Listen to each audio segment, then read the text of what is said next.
გარემოს ეროვნული სააგენტოს ინფორმაციით გურჯანსა და მის შემოგარენში უახლოეს დღეებში თბილი ამინდი არის ნავარაუდები.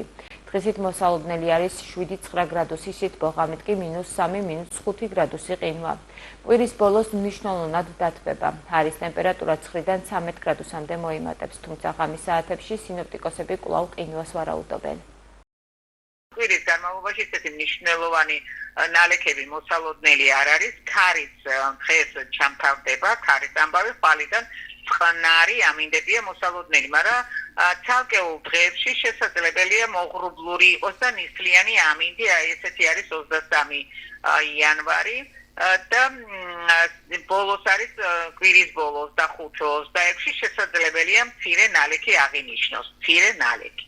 და ნისლები უფრო მეტად კახეთის ცალკეულ რეგიონში შესაძლებელია იყოს ამ კვირის განმავლობაში. ტემპერატურა ღამით ყინვებია მოსალოდნელი, დაახლოებით ყველაზე მაღალი ყინვა არის 21-22 იანვარს.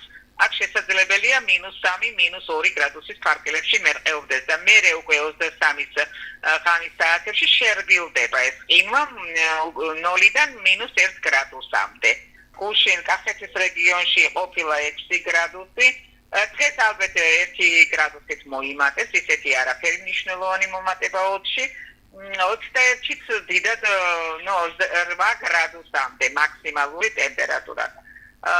22-23-ში დაახლოებით 7-9 გრადუსი სითბოა მოსალოდნელი და ცოტა მაღალი არის ნავარაუდები 24-25 იანვარს დაახლოებით 11-დან 13 გრადუსამდე და 26-ში რამდენიმე გრადუსი დღის მაქსიმალური ტემპერატურა მოღრუბლვასთან დაკავშირებით დაიკლეს.